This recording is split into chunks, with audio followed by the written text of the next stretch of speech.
So what we are going to talk about a little bit is some of the other research we've done and some of the preliminary findings with Amy's program that we've had, and looking at mindfulness in schools, and then some of the fundamental aspects of mindfulness. For some of you, this is, repetition. For others, it may be helpful reinforcement. For others, it may be new information. So one of the things which you can't necessarily see there, but hopefully you're somewhat familiar with this image of what is mindfulness, and it's also, I think, a great introduction for children as well as adults for looking at the difference between mindful and mindful. So having a person and a dog where you can get that concept of where they're just in the moment and they're just enjoying what's happening in the moment and trying to read the emotional state of what's going on around them, and we're often off somewhere else. And one of the other aspects too is, even though with the practices, when we're talking about mindfulness, is that obviously it is this connection with the body, and that the mind isn't separate from the body. And so also recognizing and reinforcing that connection and that felt sense.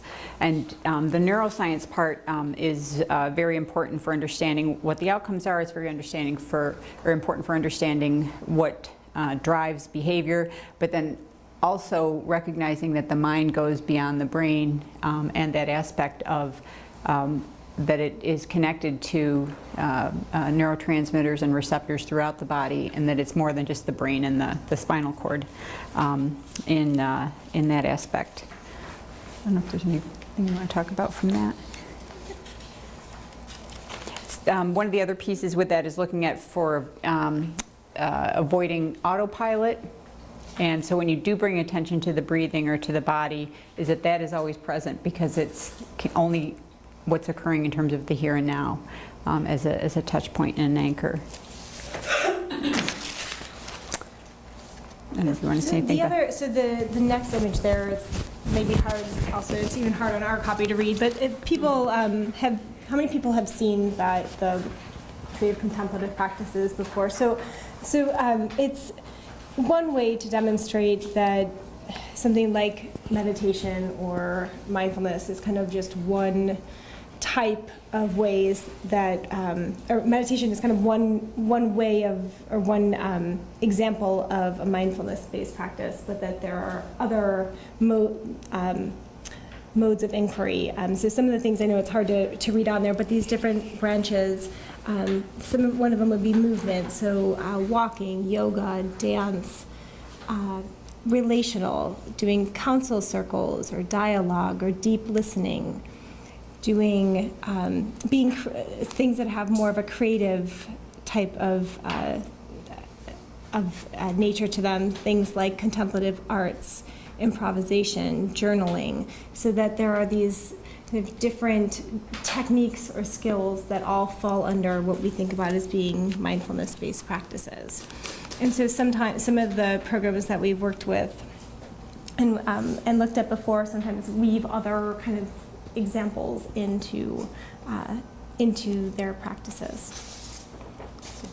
And I was just going to mention in relation to that too, is that even at the university level, we have actually a coalition of contemplative practices and mindfulness practices, and one, I guess there's kind of 3 key leaders or whatever in the area, and our other colleague is in the communications and rhetorical writing program. So you had mentioned writing, or that you were an English teacher, and so that there's also, when we look at curriculum infusion and how can you integrate this into existing school structures, course content, and other elements. Certainly the science part with, when we look at neuroscience, if there's a psychology class or whatever, but then also communications and English, the arts. Art is very contemplative practice and can be a means of how do you communicate what you're feeling through color, through image, through music. So there's a lot of other ways to also get at that. So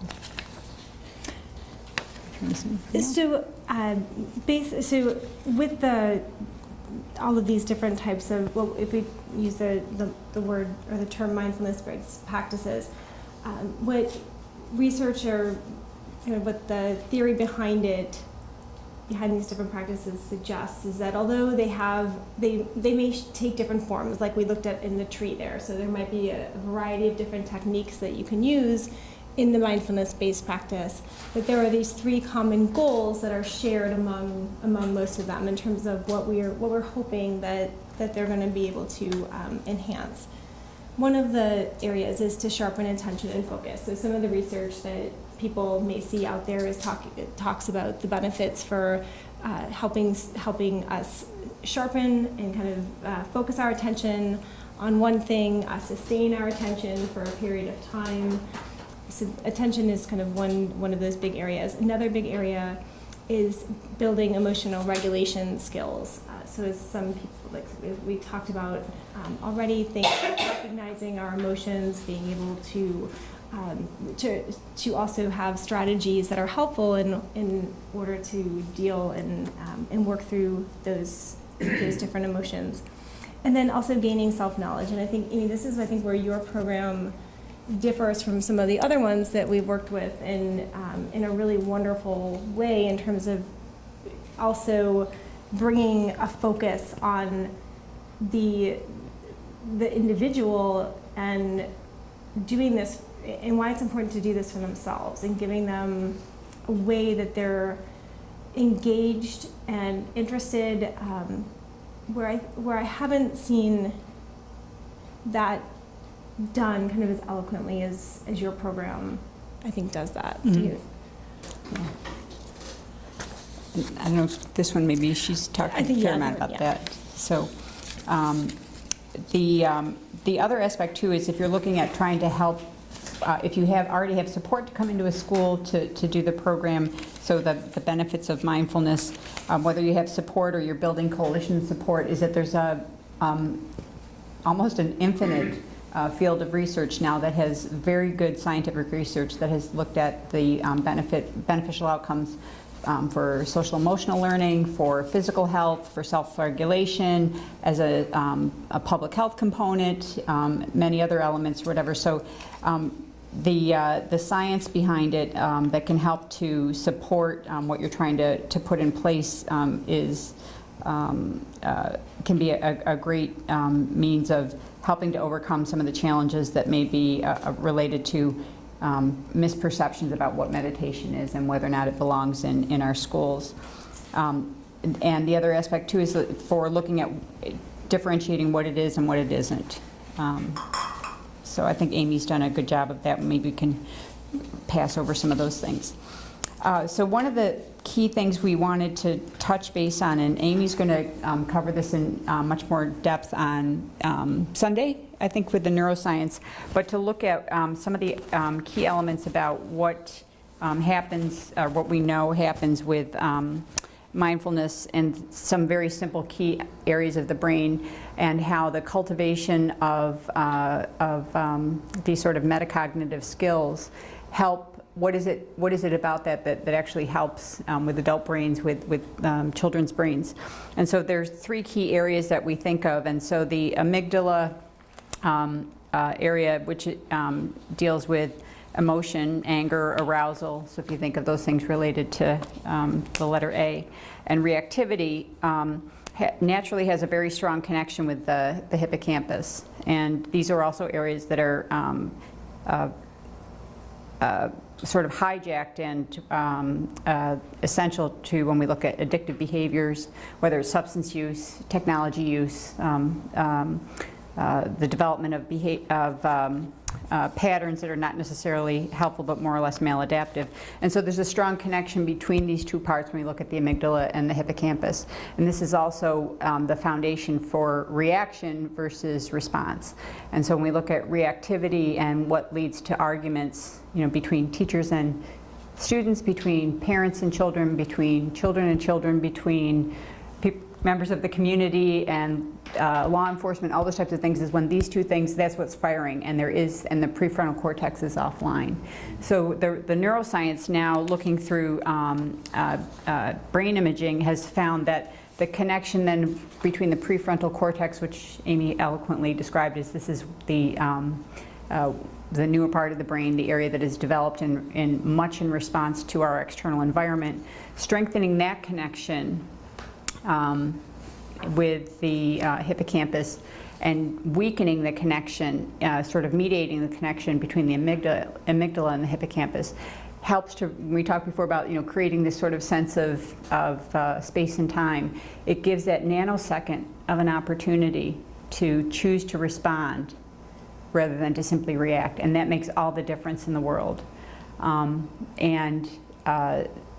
Because at this, particularly in the middle school and high school age group too, that the relationships with others is so critical and so important, and which direction those relationships go depends on how you respond to others versus reacting. So that's a very, very important aspect also of why is it helpful to develop this, and why is this important in the school environment. If you're maybe not looking at direct impact on test scores, but it changes the culture of the classroom. It changes the culture of the relationship between teachers and students, and it changes the relationship between administration and students and how they respond or react.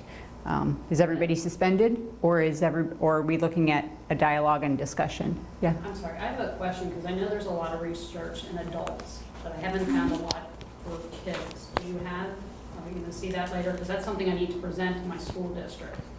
So there isn't a lot of brain scan research because of the that is done with children. There's more brain scan research like fMRI research that's been done with adults. But if you look at, so when you look at that, the connectivity between those areas, you look at what is the strengthening of the communication between those systems, but then that's reflected in demonstrable actions and also written tests. So when we talk about some of the studies and the measures that we've been doing with Amy's program and that we've done with others, when you look at self-regulation and reactivity, even with preschool children, and Rachel is amazing at doing measures of delayed response, delayed gratification, and those types of things with children. Those are reflective of what is that communication between those two parts. So we didn't run the children through the fMRI scanner, but you're looking at how does this change for people who've gone through the program, and then you have control groups that have not gone through it. So, yeah. But I think you will be able to find more. So it's trickier with the fMRI techniques. I was working with some people in Columbia that were trying to map firing of different areas of the brain with kind of different attentional networks. And so we kept asking, well, if this part fires, does that mean this type of attention? Or, if this part fires, does it mean, and they couldn't really answer that. Because it's almost like you have to have the whole picture. And so you think, at least with younger kids, you may think of that these areas might mimic the adult responses but I would say that research is still uncertain in terms of saying, does that mean the same thing for a younger child as it does for an adult? So I'm sorry I don't have a better answer for you, but I think it's murky. In 10 years? But there are more and more studies that I think are doing that, and we can help try to locate those. I'm sure. You may have.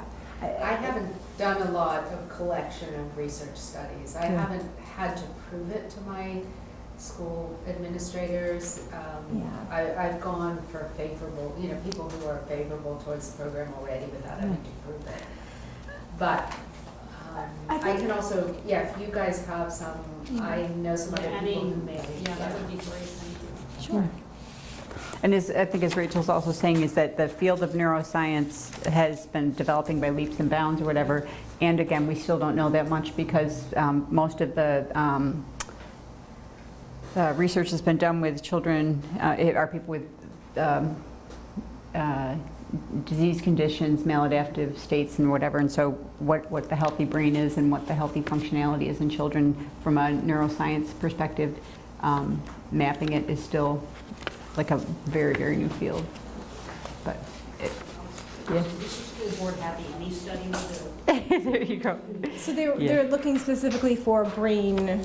Well, now, Research. anything that would prove that this is, and they are looking at, I hate to say it, test scores, but anything that Yeah. proves that behavior will improve. Oh, yeah. Oh, there's that kind of stuff. plenty- Yeah. Yeah, plenty of Yeah. that. Yeah.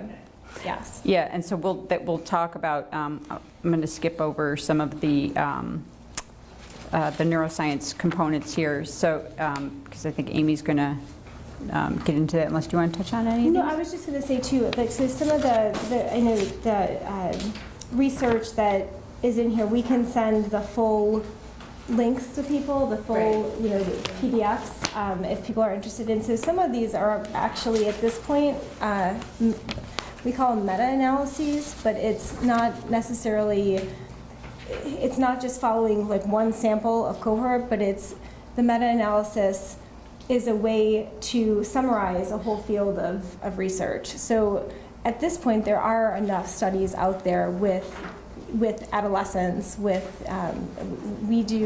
worked with middle school, and even at the preschool level, there's a growing number of studies that people have done. So what these meta-analyses do is they look across, they kind of just grab all of these existing studies and say, okay, across all of you, what kind of effects are happening? So I think school boards might work well for school boards too, because they're not just saying here's one individual study that worked. They're saying, you know, we've surveyed the research, and collectively, you know, these are benefits that are associated with it, and kind of here are different factors that help enhance the likelihood of the program being successful. And also with, we'll get to this very shortly here, but with Amy's curriculum specifically, so, you know, one thing you're saying, okay, there's the Mind Up program, or there's Yoga Kids program, or, you know, there's different curriculum, and there's research around each of those specific ones, but particularly with Amy's program, and we're doing this research voluntarily, we're not getting paid to do it or whatever, so Amy's not like shilling out, like, you know, tell us if the outcomes are good or whatever, and we're just really interested because we believe that it has tremendous promise for areas that we're both interested in, and so that study will be published when we get the analysis finalized, so that to be able to say, here is this curriculum, here's how it's delivered, and here are what the outcomes are that we have found with that. So let's see.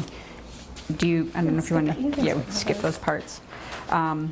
So what the key elements then with the measures that we have used in other studies, and that we're also using with Amy's curriculum, is looking at self-regulation, and that is the foundation for so many things. So one thing that the schools are often very much interested in is obviously classroom behavior, student retention, but then within that, so the measure that we've been using has three components. There's aggregate overall adolescent self-regulation, and we're using that down, are we using that with grade 5? Yeah. Yeah, from grade 5 through grade 12, so adolescent being a broader thing. And then there's two sub-measures in that, and Rachel will talk more about that. There's short-term self-regulation and long-term self-regulation. And interestingly, the outcomes we have, the preliminary outcomes with Amy's study replicate a study that we did in the greater Boston area, where they had integrated it into the English language arts curriculum there. And so the elements when we look at with self-regulation have to do with not only inhibitory control and you know, the behaviors that you would want there, but also looking at things like planning, long-term planning, working towards goals, delaying gratification, those types of things which are essential for why am I doing this? Why am I going to do my homework? Why am I going to follow instruction? And are essential. So I don't know if you want to talk about that any further. No, I was just, so on the self-regulation, I think one of the, just one thing to point out about its importance and kind of its the way that it is connected with mindfulness, and is that so with self-regulation, you have what we talk about as being this top-down or more effortful part. So that's the more conscious part. That's the part that you're thinking, that you're kind of stopping and reflecting. You're thinking flexibly. Those types of skills, where we kind of have to practice. We have to practice them in order to get better at them. And so that's partly what mindfulness can be helpful with, is that you're practicing these particular skills, and so over time you're going to be better at it. The other part with self-regulation is what we call the bottom-up or automatic processes, and these are more of the unconscious things. And so attention in terms of kind of your broader attention, not your sitting there focused attention, but your broader attention. What are you being able to pick up in the environment? What are you aware of? Emotions, the physiological arousal. So the interesting part about mindfulness is that it has the potential to influence both of those processes. So not just the effortful or the top-down, and not just this bottom-up or kind of underlying, but with mindfulness, you have the opportunity to actually have a broader implication, because these practices are really going to be able to target you at self-regulation at multiple levels, which is part of the reason, too, that I think that more and more people are paying attention to the mindfulness practices, and the science is starting to show. Yeah. I just wanted to know, is your data based all on self-report of kids, or is it also on reporting of the teachers or parents or? It's a good question. So it varies. So in this particular study, we're looking at just the students reporting on themselves. And again, it's a pilot, and we're kind of seeing what works, what doesn't. Part of the issue with teachers reporting, it depends. They're not really blind to the fact that the students are in the program, so then you kind of run into some issues about, they're not really, are they really independent observers or unbiased observers, particularly because they get to know the children over time. So there's issues with that. It's great to have, kind of observe people who come and observe in the classroom who don't have any connection to anybody really.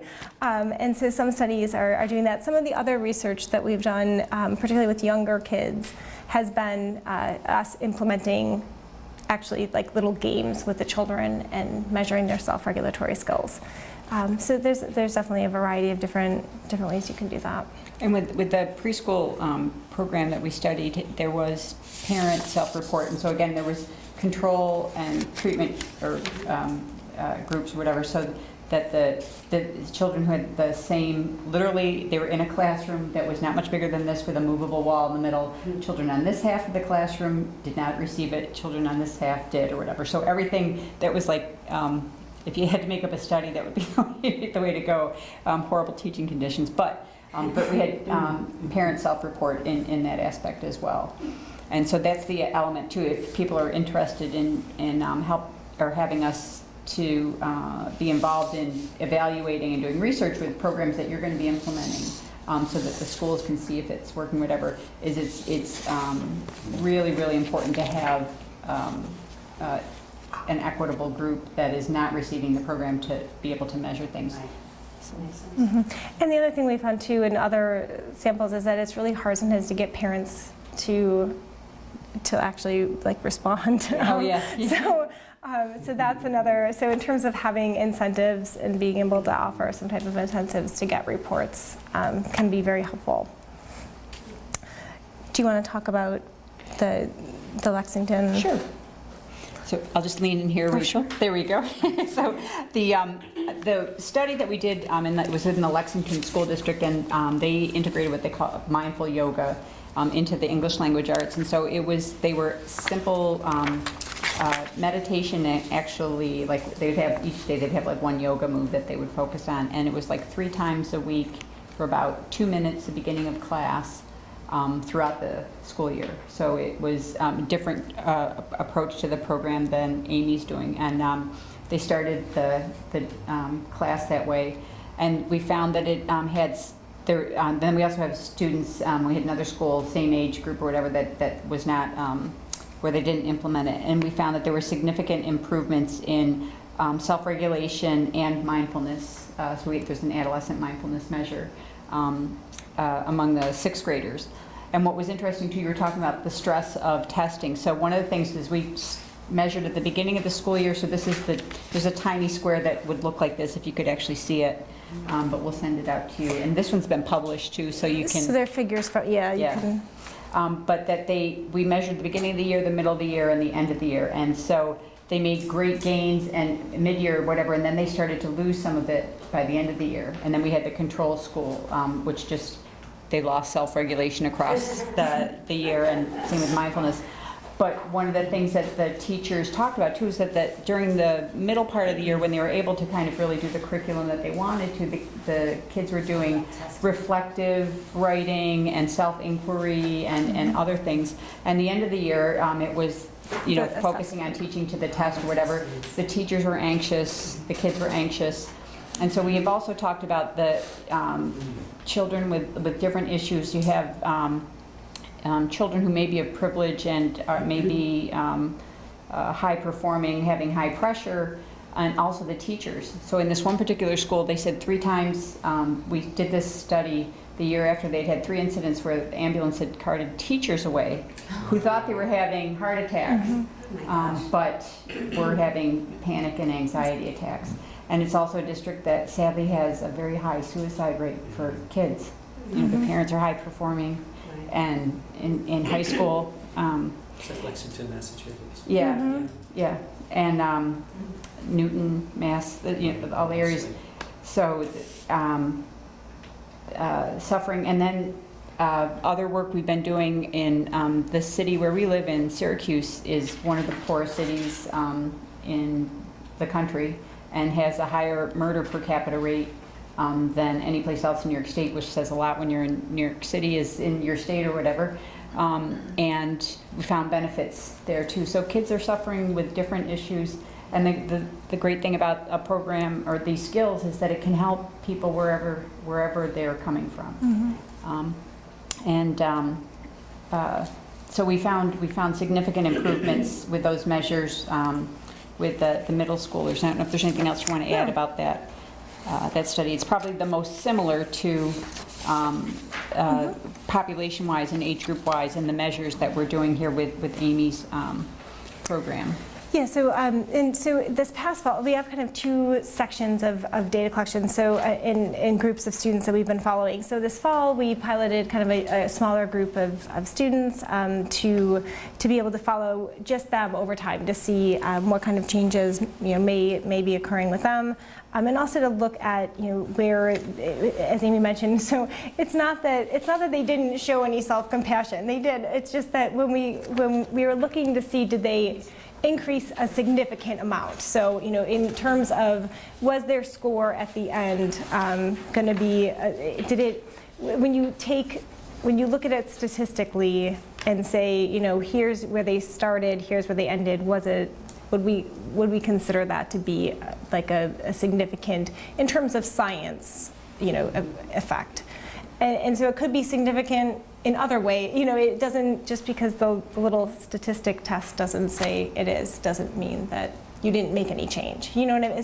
So that's something I think always to keep in mind, because when we start putting numbers on the data and trying to interpret them, I think we just really want to be aware of what that statistic is telling us. It's an average of kind of collectively. It doesn't mean that that the impact itself wasn't that for those people that it didn't actually make a difference, because likely we know that it did.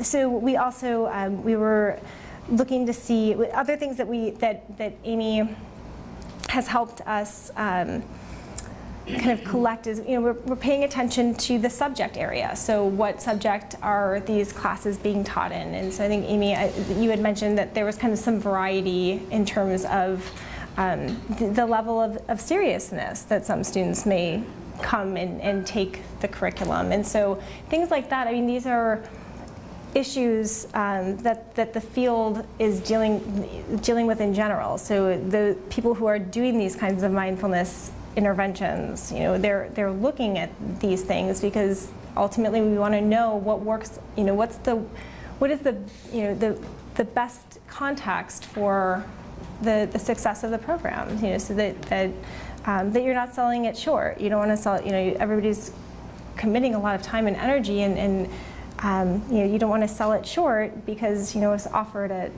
in a class that didn't give it its full potential. So those are things that we learn as we go along. Or a year of intervention, as we mentioned, the second year it seemed like students really got it and were more kind of engaged, more familiar with it. So that can give us some ideas about how long should programs be, or how do we make a case for saying, what, we don't want this just 1 year. It's important for students to have exposure to this, over and in multiple times to be able to really have a benefit and sustain that.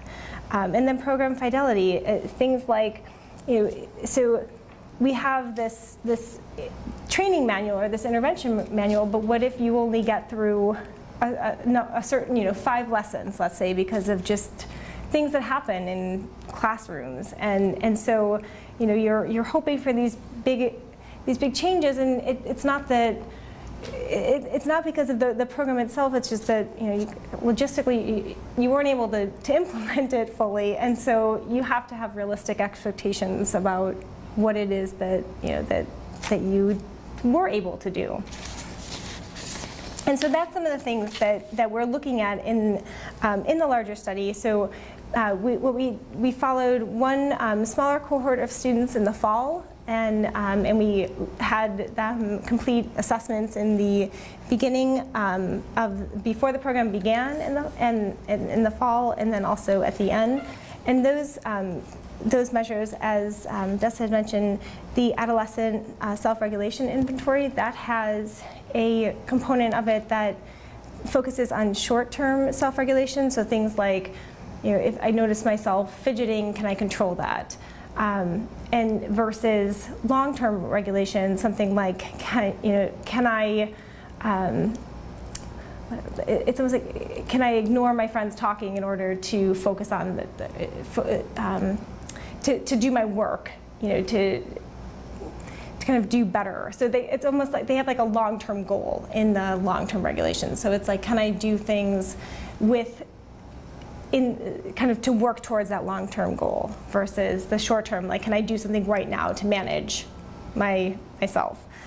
And so students self-report, it's 36 items.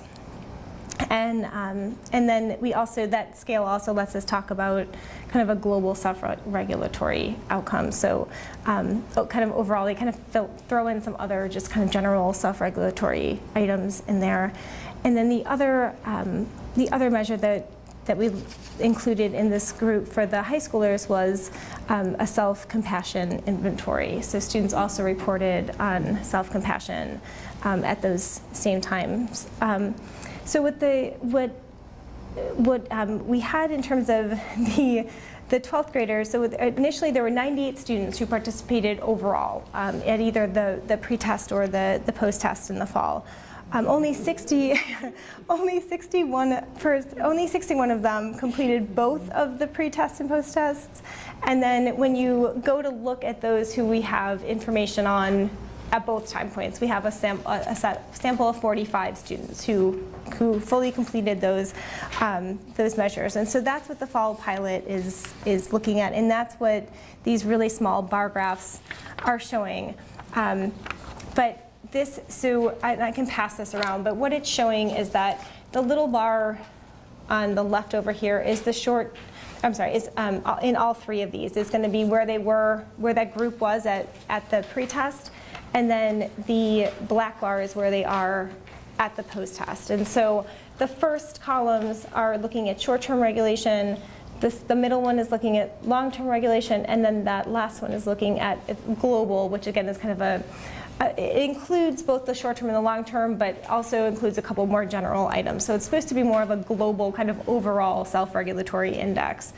And what in terms of the statistics part of it, when you control those, when you compare those changes over time, they are significant for the long term and for the global self-regulation. So what that means is that the difference there is a meaningful in terms of the statistical piece of it, so that it's not just a little bit of change that they showed, but that it's actually what we would consider like an actually effect of that. So so I can pass that around so that you guys can actually see that in case that's helpful. And then the other smaller, on the smaller bars here, so this is the self-compassion, and again, kind of where they were at the beginning and where they were at the end. So they did actually go up a little bit, but again, it's hard to to say whether or not it's hard to say that it didn't do anything, and it's not that they weren't scoring where you wanted, where they should, but just that it didn't show a significant difference there. So that's the pilot data that from the fall, and then we currently have just we just got the last batch from the high school. So the exciting part too about the spring data are that we also have a control group. So Amy was able to find a sample of students in comparable grades that we were able to collect data on who aren't receiving the program. And so what we're looking forward to is also not just saying, looking at similar analyses here, like so students who were in the program, how did they change over time? But we can also say, okay, well now also look at where they are compared to others, and who didn't receive the program, and do they differ? Because in some of the research that we've done before, having that comparison group is really important, because in some ways you may not always show increases, but you may prevent them from declining. And so we don't know without this program, perhaps the self-compassion in others would have decreased, or and so it's nice to have the comparison, because then you can say, here is what students with kind of a similar background look like without this, and compare that to where the students are who did participate. So in this current batch, we have, I think we're in, is it 4 different high schools for the program? Does that sound right, Stacy? I think we might be the data might come from 3. Okay. Yeah. And then we also have. And then the control is from 2. Right. Okay. So the control is from separate. So it's 3 that are getting, and so those data have been just they're hot off the finger tapping, but so that's something that we'll be looking at quickly. We're hoping, so Stacy's helping, we're hoping to get some of this out to people. One of our big research meetings is called the Society for Research and Child Development, and so we're hoping to be able to present some of the findings there. And what I found in going to that over time is that in recent years, this topic of mindfulness and in programs for this people are really paying attention. People are interested, and I think I think it shows a lot that it's not just kind of pockets of people here and there, but really the field as a whole is interested in making a commitment to understanding more about this. I was just going to add with that too, is that from the studies that Rachel and I have done, and from looking at the other literature too, one of the things that's evident is that I know there's interest from schools or whatever, but that it's not a one-shot aspect. So it's similar to playing an instrument, being an athlete, whatever, is that you need to practice to strengthen those neural connections, to foster that pathway, and to also be able to, it's a periodic opportunity to reset. So we know for ourselves, like when we haven't had a chance to reset, we'll spiral. and for kids even more so. And so the consistency and the legitimacy of setting aside time or either making it a regular part of the curriculum, whether multiple years or an intensive multiple weeks or throughout the academic year or in middle school and in high school. Those are really, really important elements for it to have an impact. And I would say too, just to echo Amy's statement about the importance of having your own practice, I think that that's where the field is also, and the science is very strongly kind of falling on that side in terms of the importance of educators having a background themselves in these practices, not just picking, because it's different than just picking up a book, in our curriculum on how to teach math, and so to be really effective, and the more effective programs are the people that have their own practice, have experience, have background in this before going and to have your own understanding of it before you can teach it to others has been really one thing that's come out kind of from some of these studies that have looked collectively across different programs, and something that I think is that you can tell is very critical to this program. Yeah. Thank you. I would just add one last closing piece on that too. And again, we've mentioned if people were interested in doing, research on if you're already connected in the school or if you're going to be doing it, or whatever, that that we're, interested in helping folks or whatever. And there's some key things to be really clear about. First is, certainly securing approval from the school district, and that's a process. If you're in the Philadelphia School District, though, we should be pretty ready to go. But and then committing to systematically collecting the information from the students beginning and end. So it sounds easier than not. And there's other ways around that we can certainly help with. And then ideally, if there's a control group, also, and one other piece too is what is it that the school is interested in addressing? So there's different measures. We have selected, self-regulation, self-compassion, and mindfulness for these types of programs because we found them to be important indicators of other global things that people are interested in, and also responsive to change in appropriate ways. But what is it that the school wants to know about? So if it's test scores, if it's classroom behavior, if it's suspension rates, if it's time on task, whatever those things are, that there's different ways to measure that and to have it be reflective of that. And one piece that is not included in our publication about the Lexington School District, because we couldn't necessarily say it was cause and effect, but in the school where they implemented the mindful yoga, they had annual English language arts state assessments for the 6th graders, and then there was the comparative school that was a control site where they did not. And we can't say that it was cause and effect from that, but the state scores for the English language arts annual measure went up for the 2 years where they were implementing it in the school where they implemented it for the 6th graders. And it went down in the control school.